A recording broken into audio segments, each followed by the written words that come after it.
तो इस एनिमे की स्टार्टिंग में हम सोजी को देखते हैं जो अपने कमरे में सो रहा होता है। तभी उसे बैकग्राउंड में हिना की आवाज़ आती है। तो उससे कहता है, हिना क्या तुम मुझे सोने दोगी? हिना कहती, क्या तुम अभी तक सो रहे हो? दोपहर हो चुकी है। तो वो देखता है सच में दोपहर हो चुकी होती है। फिर सोजी जो कुरियामा से कह रहा होता है, क्या तुम उसको देख सकते हो? मुझसे कैसे बात कर रही है, इसकी हिम्मत कैसे हुई? फिर हम सोजी को देखते हैं जो अपना खाना खा रहा होता है और कुरिमा उसके बगल में बैठा होता है। तो वो कुरिमा से कहता है, ये बच्चे शोर तो मचाते हैं पर ये हमारे लिए वेजिस भी जाते हैं, इसलिए मैं उनसे ज़्यादा कुछ नहीं कहता। इतना तो चलता है यार। और कुरिमा को देखते हैं जो अपना बोल जैसा सोप कुछ पी रहा होता है और उसे वहीं रखता है। वो अभी तक पूरी तरह शांत होता है, वो कुछ भी बोल नहीं रहा होता है। और सोजी रात को शराब पी के आया होता है और कह रहा होता है, उस आदमी ने चीटिंग की वरना वो मुझसे कभी नहीं जीत पाता। और कुरिमा जो शांत बैठा होता है। फिर से हमें सुबह का सीन दिखाते हैं जहाँ देखते हैं कि सोची जो खराटे मार के सो रहा होता है तो उसे फिर से आवाज़ आती है हिना की। तो वो जाकर बोलता है, हे क्या तुम थोड़े शांत नहीं रह सकती? मैं सो रहा हूँ यहाँ पे, तुम्हें सुनाई नहीं दे रहा? फिर वो कुरिमा से कहता है, क्या इन बच्चों को पता भी होगा कि इनके कारण मैं आजकल जल्दी उठ रहा हूँ? हम कुरिमा को देखते हैं तो उसकी बात का जवाब नहीं दे रहा होता है।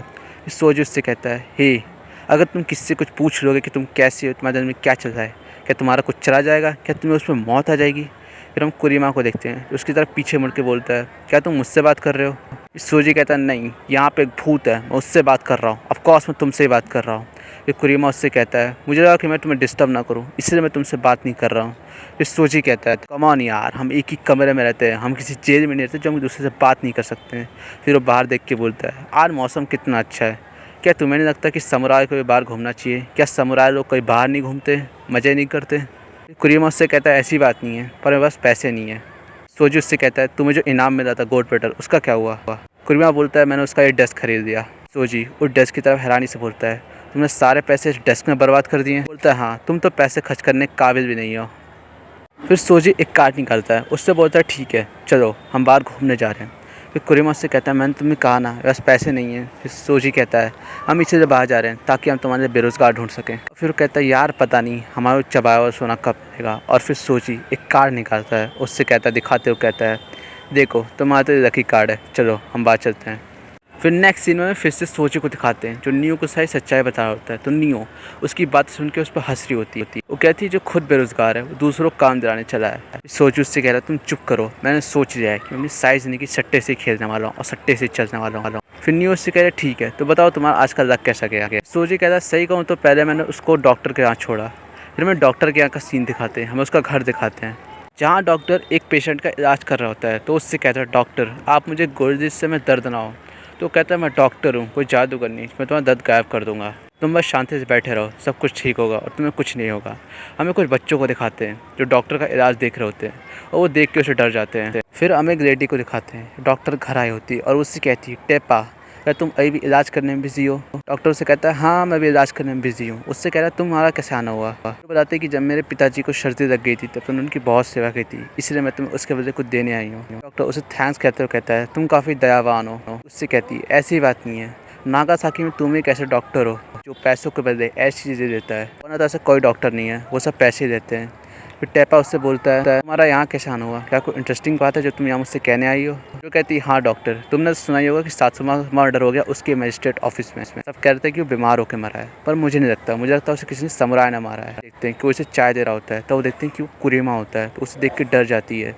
फिर उससे कहती है, क्या आप डॉक्टर से कुछ कह रही होती हैं? उठ खड़ी होती है और उससे कहती है, नहीं नहीं नहीं, अब इसकी कोई ज़रूरत नहीं है। कुरिमा उस लेडी से कहता है, क्या बात है? तो कुछ कह रही होती हैं, डॉक्टर का असिस्टेंट हूँ, आप कह सकती हैं। कहती असिस्टेंट? और तभी वो कहती है, असल में मुझे कहीं जाना है तो शायद मुझे जाना चाहिए। फिर हम उस लेडी को देखते हैं जो उसी समय वहाँ से भाग जाती है। फिर उससे कहता है, तुम कुछ कह रही थी डॉक्टर से, क्या कह जाओ? तो वो लेडी कहती है, नहीं अभी मुझे कुछ काम याद आ गया तो इससे मुझे शायद जाना चाहिए। फिर हम उस लेडी को देखते हैं कि उस समय वहाँ से भाग जाती है। फिर नियो को दिखाते हैं जो सोची पर हंस रही होती है कि बेवकूफ़ सोची, तुम्हें कैसे लग सकता है कि एक किलर समुराई डॉक्टर का असिस्टेंट बन सकता है? सोची कहता है, मुझे लगा उसे लिखना आता है, पढ़ना आता है, तो डॉक्टर का असिस्टेंट बन सकता है। तो इस बात पे वो और ज़्यादा हंसने लगती है। फिर यूएन सोजिस कहता है, कुरिमा को इस काम जितने पैसे मिलेंगे वो शायद उसके लिए काफ़ी ना हो। क्या तुमने पता लगाने की कोशिश की कि वो और किसी काम से पैसे कमा सकता है? क्या तुमने उससे पूछा एक बार भी? फिर सोजी फ्लैशबैक में चल जाता है, उससे पूछता है, क्या तुम तलवार चलाने के अलावा और कुछ जानते हो? फिर वो कहता है कि मैं सुबह तलवार चलाता हूँ। सोजी कहता है उसके बाद? वो कहता है कि उसके बाद मैं कुछ लोग को सिखाता हूँ, फिर शाम को थोड़ी प्रैक्टिस करता हूँ, फिर सो जाता हूँ। और सोजी सुन के हैरान हो जाता है। फिर सोजी फ्लैशबैक से वापस आता है तो नियो उस पर हंस रही होती है उसे एप्पल मार्क कहता है कि ये कोई मजाक का समय नहीं है। उसे कहती है तुम उसे अपनी तरह जुआरी क्यों नहीं मराते। तो सोजी कहता है कि तुम पागल हो गए। अगर उसे झूठ बोलना आता तो आज यहाँ थोड़ी होता, वो साले उसे एक दिन में कच्चा चबा जाएंगे। फिर नियो कहती है ऐसी बात है क्या। फिर नियो कहती है ठीक है, अगर तुम चाहो तो मैं तुम्हारे लिए कुछ कर सकती हूँ। तो नियो पहले सोजी हैरान हो जाता है। फिर नियो सोजी को एक जगह लेके चली जाती है जहाँ हम देखते हैं कि बहुत सारी लाइटें लगी होती हैं और वो एक ब्रोथल होता है जहाँ उसे लड़कियों के बीच में ले आती है। और सोजी लड़कियों को देख के ठरकीपन हो गया था, उसे लड़की के पास जाकर खड़ा कर देती है जहाँ हम उस लड़की को देखते हैं इसने बैगनी कलर की ड्रेस पहन के खड़ी थी।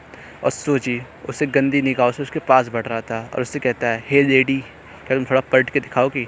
तभी वो लेडी पलटती है और सोजी उसकी शक्ल देख के हैरान हो जाता है और पूरा तरह से डर जाता है। और फिर दिखाते हैं वही घर का सीन जहाँ वो दोनों मस्ती कर रहे होते हैं। तो उससे कह रही होती है क्या तुम्हें मज़ा आया इसमें। क्या होता है तुम पागल हो क्या, मैं उस सीन को भुला नहीं पा रहा हूँ। फिर यूएन सोजिस कहता है इस समय वो क्या कर रहा होगा। यूएन सोजिस पूछता है, कहता है क्या कुरीमा।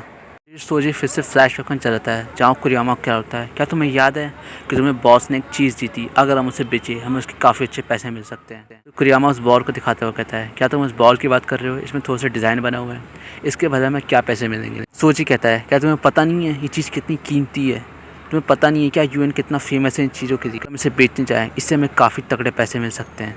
इस शहर में नहीं, यूएन की जो आर्ट है पूरे गलियों गलियों में फेमस है, यहाँ तक कि तरह तरह के लोग इसे खरीदने आते हैं, दूर दूर के शहर वाले। सोजी कुरियामा से कहता है तुम्हें क्या लगता है यूएन रेवेंजर क्यों बना, क्यों किसी को उसे पैसों की ज़रूरत है, ऐसा कुछ नहीं है। फिर कुरियामा उससे कहता है नहीं मैं ऐसा कहना नहीं है। उससे कहता है तो तुम्हारा क्या कहना है, हम इसे बेचे कि ना बेचे, एक ऐसे इंसान को इसकी सच में कदर होगी। उससे कहता है शायद ये चीज़ मेरे लिए काफ़ी अच्छी है। सोजी उससे फिर से पूछता है तो कुरियामा कहता है तुम्हें क्या लगता है यूएन और टैपा जो सुबह सुबह की मदद करते हैं, जब अंधेरा होता है और हमें कोई मिशन मिलता है तो हम उसी हैवान बन जाते हैं और उन्हीं लोगों को मार देते हैं। क्या तुम्हें लगता नहीं करते, मुझे लगता है कि मैं इस काम में अभी तक घुल नहीं पाया हूँ, मैं शायद इस काम से अभी अनजान हूँ, अभी भी सही नहीं लगता कि रिवेंज लेना किससे। सोजी कहता है यार ये तो मैं अपना पहला काम करने से पहले सोचना चाहिए था ना। फिर सोजी तो फ्लैशबैक से वापस आता है तो उसे कहता है मुझे पता होगा इस समय वो वहीं बैठा होगा और उसे वही काम करना पसंद है, इसमें वो खुद मुसीबत में पड़ जाए। मैंने बहुत ट्राई की कि मैं उसके लिए कुछ कर सकूं पर कोई फ़ायदा नहीं। यूएन उससे कहता है इस समय फिलहाल वो भाग रहा है तो हमें उसे भागने देना चाहिए। और तभी सोजी पूछता है तुम्हारा मतलब क्या है। यूएन कहता है कुछ नहीं, मैं इस समय चैपल में जा रहा हूँ तो तुम उसका ध्यान रखना। यूएन उन दोनों को बोल के वहाँ से चला जाता है, चैपल के लिए रवाना हो जाता है। फिर हम यूएन को देखते हैं जो चर्च में होता है और प्रे कर रहा होता है। वो सिस्टर उसे प्रसाद देती है और वो उसे खा लेता है। और वो फादर जो होता है जो कुछ मंत्र बोल रहा होता है और यूएन जो अपनी टांग नीचे करके उस मंत्र को सुन रहा होता है और आंखें बंद कर रखी होती है। तभी उस सिस्टर दोबारा आती है तो उसे गोल्ड प्लेटर देती है पर उसके बाद उसमें सोने का नहीं होता है और वो सिस्टर वहाँ चली जाती है और यूएन जो सिस्टर को देखता रह जाता है और कुछ बोलता नहीं है उसके बारे में। फिर हम फादर को देखते हैं जो यूएन से कहता है अभी बदला पूरा नहीं हुआ है, सारे पापियों को बराबर सज़ा मिलनी चाहिए, इसलिए आई मैं सिर्फ तुम्हारे पापों को माफ़ कर सकता हूँ, कुछ लोगों को सज़ा मिलना बाकी है। फिर वो यूएन से कहता है तुम्हें क्या लगता है सकाता को ड्रग्स कहाँ से मिलते होगे, तुम्हें क्या वो इतना बेवकूफ़ लगता है कि वो डायरेक्ट इंग्लिश मैन से देगा, कि फिर जरूर कोई मिडिल मैन है जो उसे ड्रग्स सप्लाई करता था इंग्लिश मैन से देखिए उस जगह तक, ताकि अपना नागासाकी में अपना इन्फ्लुएंस बढ़ा सके, अपना नागासाकी ट्रेड में एक चोरी वो पा सके। उसका नाम है अजूमिया। क्या तुम्हें इसका नाम नहीं पता था, तुम तो पजामा पुलिस से ही मिले थे। अजूमिया के दिल में ना किसी के लिए प्यार है और ना किसी के लिए वो है, सिर्फ अपने बारे में सोचता है, वो किसी के बारे में नहीं सोचता। अगर वो चाहे तो अपने लिए किसी का पत्ता कटवा सकता है। क्या तुम्हें सच में उसका नाम नहीं पता था, तुम तो पजामा पुलिस से मिले थे। सकाटा सिर्फ उसके लिए एक परेशानी थी, इसलिए उस परेशानी को खत्म करना चाहता किसी भी हालत में। उसके दिल में ना किसी के लिए प्यार है ना किसी के लिए नफरत था। तो वो यूएन से कहता है तुम्हें क्या लगता है शिनबाम जितने लोग मर गए अगर वो सब गोल्ड टोकन अपना काट के देते हैं तो कितना आता काटने वाला, वो गोल्ड टोकन देते हैं। फिर वो कहता है ठीक है मैं समझ गया, काम हो जाएगा, चिंता मत करो। फिर हम नेक्स्ट सीन में रिवेंजर्स सीन का ऑफिस देखते हैं जहाँ सब लोग बात कर रहे होते हैं कि सकाटा की मौत के बाद इचिमा जाके केव में छुप गया है, आखिरी बार उसे अपनी बीवी से मिलता हुआ देखा गया है बस। नियो कहती है अच्छी बात है, इसका मतलब उसकी बीवी को ही मारने वाला है। इचिमा सवाल करते हुए कहता है उसकी बीवी भी टारगेट है। डॉक्टर से कहता है काइयो की वाइफ की बात अलग है, वो सिर्फ उसकी मदद कर रही थी, असली दोषी तो युचिमा की वाइफ है, वही उसे ड्रग्स सप्लाई कर रही थी। काइयो की वाइफ से मदद कर रही थी, उसे लगा कि वो मेडिसिन बनाने में उसकी मदद कर रही है, असल में वो उसको फंसा रही होती है। युचिमा की वाइफ ने एक लड़की की ज़िंदगी बर्बाद कर दी है, इसलिए उसको भी सजा मिलना ज़रूरी होता है। और तभी यूएन बीच में बोलता है युचिमा के घर के बाहर वाइफ के घर के बाहर एक बुक स्टोर है। किसी बंदे की जरूरत है जो दिन रात वहाँ निगरानी करने के लिए रह सकता है। सोजी बोलता है अगर ऐसा ही काम करना है फिर तो सबसे अच्छा बंदा यही रहेगा, कुरीमा। ये सबसे परफेक्ट है दिन रात जागने में और दिन रात निगरानी करने में। फिर सोजी उसकी तरफ इशारा करता है और कहता है मेरे ख्याल से कुरीमा परफेक्ट रहेगा। सब लोग उसकी ओर देख रहे होते हैं, क्या बोलते हैं कुरीमा। तभी नियो कहती है ये तो किलर समुरा है, इससे सब डर जाएंगे। वो उससे कहती है तुम सब इससे पीछा छुड़ाना चाहते हो इसलिए ऐसा कह रहे हो। कुरीमा जो शांति से खड़ा हुआ उसे देख रहा था और नियो फिर से कहती है मुझे पता तुम सिर्फ पीछे छुड़ाना चाहते हो इसलिए से फंसा रहे हो बेचारे को। कहता है ऐसा नहीं है, यहाँ सबसे शांत रहने में यही माहिर है। इससे ज़्यादा एक जगह बैठ के सब देखते रहना कोई नहीं कर सकता यहाँ पे, इससे मैं चाहता हूँ कि तुम ही जाओ। तो उसकी तरफ देखता है और यूएन भी उसकी तरफ देखता है। तो यू सोजी कहता है सच में यार मैं नहीं फंसा रहा हूँ इसको। फिर वो उससे पूछता है क्या तुम जाना चाहोगे। तभी कुरीमा कहता है ठीक है मैं जाने को तैयार हूँ, वो दिन रात नज़र रखने को तैयार हूँ। फिर हम कुरीमा को बुक स्टोर में देखते हैं। तभी एक लेडी अपनी बेटी के साथ वहाँ आई होती है, तो उसे देख के डर के वहीं से भाग जाती है। कुरीमा शांति से बैठा होता है और फिर हम दूसरे आदमी देखते हैं जो वहाँ पे अश्लील मैगजीन पढ़ रहा होता है और वो उसे चुराने की सोचता है। और जैसे वो चुराने वाला होता है तभी कुरीमा उसे एक टक देखता है, जिसे देख के वो डर के वहीं से भाग जाता है और फिर वो वहीं से चला जाता है। सब उसे वही देख रहे होते हैं। फिर सोजी जो पीछे से उसके ऊपर नज़र रख रहा था तभी नियो कहती है सोजी। नियो कहता है नियो जैसे तुम सोच रहे हो वैसा बिल्कुल नहीं है, मैं सिर्फ चेक करने आया था कि अपना काम सही से कर रहा है कि नहीं। फिर हम कुरीमा को देखते हैं जो अपनी पेंटिंग्स में खो जाता है और देखते हैं कि वो बहुत ज़्यादा अच्छी पेंटिंग बनाता है और सब लोग उसकी पेंटिंग को ही देख रहे होते हैं। और जैसे वो ब्रश चला रहा था ऐसा लग रहा था जैसे कोई माहिर पेंटर हो और उसकी पेंटिंग्स हैरान कर देने वाली थी। और सब लोग यहाँ तक कि कोई भी लोग उसकी पेंटिंग आके और ख़रीद के जा रहे थे। और हम उसे दिखाते हैं जो पूरी तरह से पेंटिंग बनाने में खो चुका होता है। यहाँ तक कि जो पेंटिंग बना रहा होता है वो किसी पे ध्यान नहीं दे रहा होता है। वो कभी टाइगर कभी बर्ड तरह तरह के जानवरों की पेंटिंग बनाता है और उनकी पेंटिंग इतनी अच्छी होती है कि किसी को आसानी से पता नहीं चलता है। और जिस आदमी ने वहाँ बुक चुराने आया था वो खुद आके उससे पैसे देकर पेंटिंग खरीद के जा रहा होता है। फिर हमें रात का सीन दिखाते हैं जहाँ युजिमा की वाइफ घर के बाद कोई आया था तो कुरीमा उसे देख लेता है। हम देखते हैं कोई युजिमा ही होता है, बीवी से मिलने आया होता है। उसकी बीवी उससे कहती है तुम इतना भला डरे हुए क्यों हो। कहता है सकाता किधर अभी तक पकड़ा नहीं गया है, पर तुम मुझे ना बुलाती तो अपना लाइफ का रिस्क लेके यहाँ कभी नहीं आता था। बीवी कहती है भला तुम क्या मजाक कर रहे हो, तुमने भरा तो उसके बारे में कहीं मुझसे बात ही नहीं की, तुम अचानक ये कह रहे हो कि तुम्हारी जान को खतरा है। उससे कहता है मैं खुद भी इसके बारे में श्योर नहीं हूँ, और दूसरों को इतना ही पे करना चाहिए इतना हमारे पास हो। तब वो देखती है कि एक रिंग बजने लगती है तो उसकी वाइफ कहती है ये रिंग तो गर्मियों में बजती है जब हवा चलती है, तुम यहीं रुको मैं चेक करके आती हूँ। तब यूजी में कहता है बाहर जाने की कोई जरूरत नहीं है, इस सकाता किधर हो सकता है। वाइफ नहीं मानती और बाहर जाके चेक करती है और तभी वो देखती है कि सामने एक पतंग चल रही होती है। पतंग को देख के हैरानी से देख रही होती है और वो पतंग नियो उड़ा रही होती है। दोनों उस पतंग को देखने लग जाते हैं और फिर एक एरो आके सीधे उसके पति की छाती में लगता है तो वो औरत बहुत सारा डर जाती है, वो गिरते पिटते बाहर भागती है।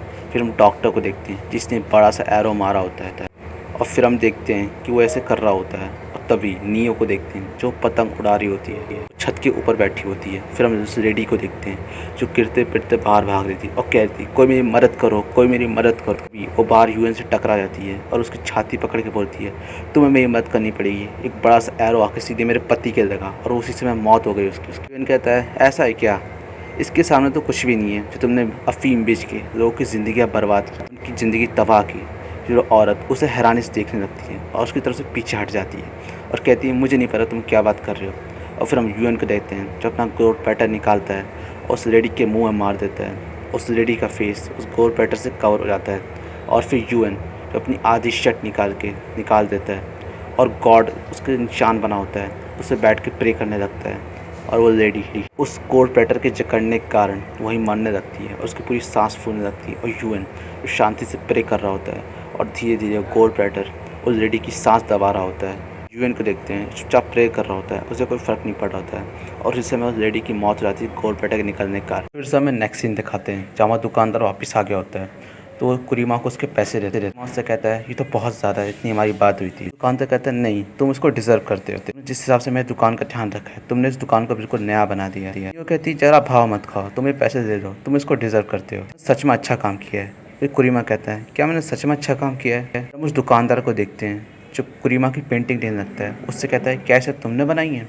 तो कुरीमा उससे कहता है मुझे माफ़ करना, मैंने सिर्फ वैसे ही बना ली थी। दुकानदार कहता है ये पेंटिंग तो एकदम लाजवाब है, एकदम कमाल की पेंटिंग, लोगों की असलियत को दिखाता है, इस पेंटिंग की असलियत को दिखा रहा है। हम इसे वहाँ तो नहीं रख सकते लेकिन अगर हम इसे किसी को बेचना चाहें रिटेलर को तो काफ़ी अच्छे पैसे मिल सकते हैं इसमें। तुम इसको बेचना चाहोगे? नियो को देखते हैं जो उसकी पेंटिंग देखने लगती है, उससे कहती है मैंने ऐसी पेंटिंग पहली बार देखी है। अंदर कुरियमस कहता है ऐसे बहुत से सेलर्स हैं जो बायर हैं जो इस पेंटिंग को लेना चाहेंगे, वो इस पेंटिंग के दीवाने हो जाएंगे इस पेंटिंग को देख के। अगर तुम कहो तो मैं इसको बेचवा सकता हूँ तुमसे। हम यूएन को देखते हैं जो उसकी पेंटिंग देख के काफ़ी ज़्यादा हैरान हो जाता है क्योंकि उस पेंटिंग सच में अच्छी लग रही थी। उसने कैट बनाई होती है, इसकी आर्ट काफ़ी ज़्यादा अच्छी होती है। इसी के साथ एवेंजर्स का एपिसोड 4 खत्म हो जाता है। Thanks for watching. एक रिक्वेस्ट है कि यार वीडियो को लाइक सब्सक्राइब एंड शेयर कर दो यार। लाइक सब्सक्राइब शेयर करता ही नहीं, इस हिसाब से रिक्वेस्ट है सब्सक्राइब शेयर करके ही जाओ। मैं अपनी वीडियोस को और अच्छा बनाने की कोशिश कर रहा हूँ। आपसे भी रिक्वेस्ट है कि आप प्लीज़ लाइक सब्सक्राइब शेयर कर